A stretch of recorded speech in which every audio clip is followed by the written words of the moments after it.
everyone, I'm Ellie, and welcome to Sewing Basics Episode 4. Today we are going to be talking about closures. Closures are little things like buttons or snaps and are an important tool for seamlessly finishing your garments. Last time we talked about some basic hand stitches, and if you haven't checked that out, I definitely suggest you take a look before continuing with this video. So if you're ready to go, let's go ahead and get started.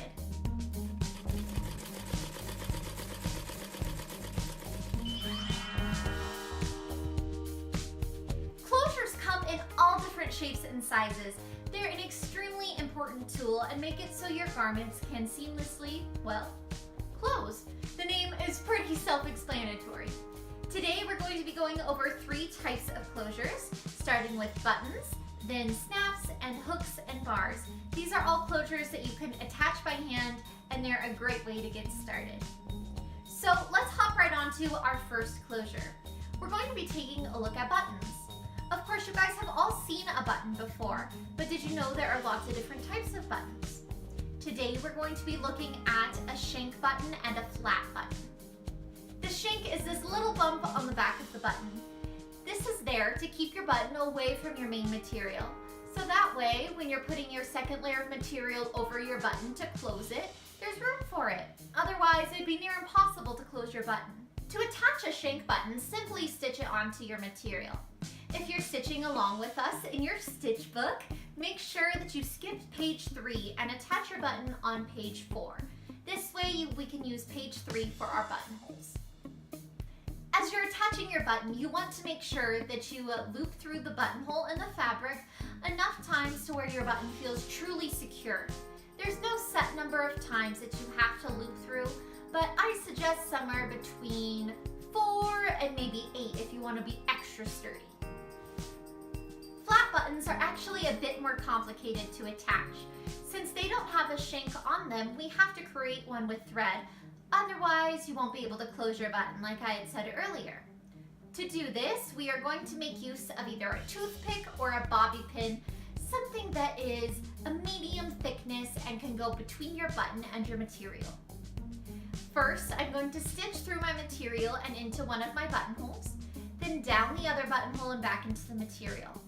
As I'm pulling this taut, I'm going to insert my bobby pin in between the button and the material.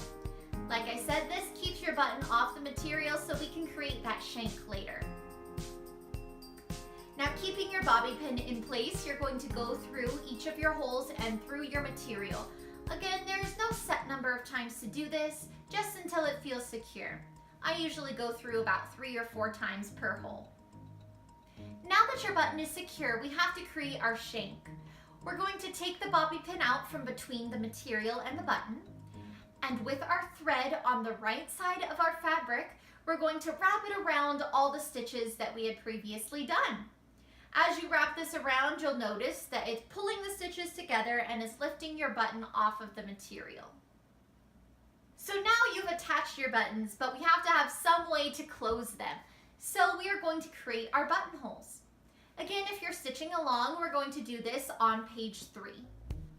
To create our buttonholes, we're going to start by placing our material on top of our buttons. And now using a fabric marker or pencil, we are going to mark the diameter of our button by simply drawing a line over top. You can feel and see where the button begins and ends, and that's where you want your line to begin and end. To make our buttonhole, we are going to be using our sewing machine. Most modern sewing machines have a buttonhole setting, which makes it super duper easy to make a ton of buttonholes. As always, each sewing machine is a little bit different, so you're going to want to read your manual to see how your buttonhole maker works. My sewing machine automatically sets up all of my stitch width, so all I need to do is simply stitch down the edge of my buttonhole, and then when I get to the bottom, I press the back stitch button, which will then create a set of a few stitches to tie off the end, and then it will zigzag back up the other side of my button.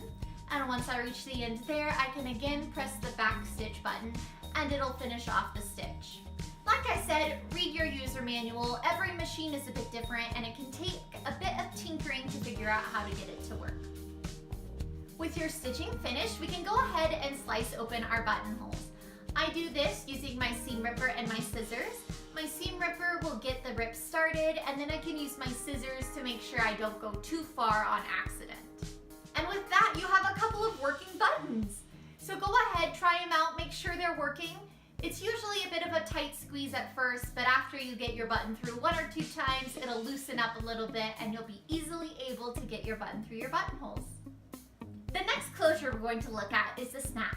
Snaps come in all different shapes and sizes, starting itsy bitsy for doll clothes and going all the way up to bigger snaps, which are generally called whopper poppers.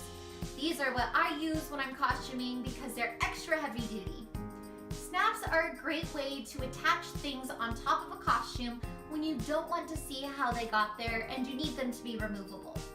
I use them for things like bows or brooches or other little accessories like that. Snaps come in 2 parts, the male and female part. It's pretty self-explanatory how they got these names and which one is which. When you put the 2 pieces together, they snap together with a popping noise and they are locked into place and make a very sturdy connection. So to attach this to our stitch book, we're going to start by attaching the female snap on the page with our buttons, so page 4. I can't tell you the number of times that I've accidentally sewed on a snap the wrong way. So make sure that you are double checking which way your snap goes and that you put the female side right side out, so there should be an indent in your snap. To attach our snap, we're going to stitch through each of the holes at least 3 times, if not more, if you want it to be extra secure. With your female snap attached, we're going to go ahead and attach the male snap. Snaps have a hole in the center of them that you can stick a pin through. This way you can figure out exactly where you need your other snap to go. So we're going to go ahead, stick that through our female snap and onto page 3. And there you can see that's exactly where we need our snap to go. So we'll go ahead and mark there and then attach our male snap. We attach the male snap just like the female, stitching around all the edges and through all the holes at least 3 times. Once this is finished, go ahead, try it out, make sure it snaps together and it holds well. And you have attached your first snap. The final closure we're going to be talking about is the hook and bar, or the hook and eye. These are technically 2 different closures, but they're in the same family, and I consider them to be pretty much the same thing. They're a great option for when you want to connect 2 pieces flatly together, or on the edge, or if a fabric is going to be pulling in opposite directions and you need it to stay closed. If you were to use a snap somewhere like that, it would simply pop right open, but if you use a hook and bar, the bar holds really sturdy and will keep it into place. These closures consist of a hook, which is pretty self-explanatory, and either a bar or an eye, which is also pretty self-explanatory. Eyes are usually included with the smaller sets of hooks and eyes, and they're better for smaller things like doll clothes or little itty bitty closures. Things like hook and bar are great if you need something to be extra sturdy. One of the main places I use hook and bars is actually in the crotch of my Sailor Moon costumes. Since when you connect those 2 pieces, they're pulling against each other and they want to pop open, but if I have my hooks up here and my bars down here, they're pulling and they can't go anywhere, which is perfect because you don't want the bottom of your sailor costume going anywhere at all. Today we're only going to be attaching a hook and bar since they're my favorite, and attaching a hook and eye is pretty much the same procedure. We're going to start by attaching the bar, and just like with our snaps, we're going to stitch through each of the holes at least 3 times.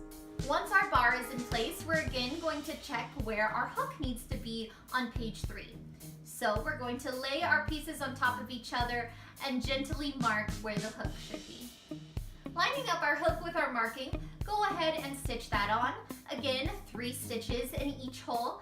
As you attach more and more closures, you're going to learn your own style. Everyone has a different number of threads that they use, or sometimes they'll go really fast and they won't hide threads and they'll just loop around the whole thing. I have to admit, I get pretty sloppy with my closures. It's usually the last thing I'm doing on a costume. I want to be done, so I just loop them on as quickly as possible. But like I said, as you go through and you attach lots of different closures, you'll figure out the best way that works for you. And just like that, we have learned about 3 types of closures that are perfect for finishing your garments or accessories.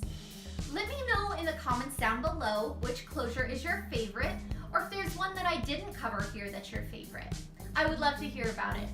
Like I said, my favorite is definitely the hook and bar. I use it all the time and I absolutely love it. So thank you guys so much for tuning in. I hope you're enjoying the Sewing Basics series, and I hope that I'm helping you learn a few extra tips about sewing. Next time, we're going to go over a few different types of basic materials that are used most frequently in cosplay. So I will see you then. Until next time, keep sewing, stay positive, and have fun. I will see you all later. Bye!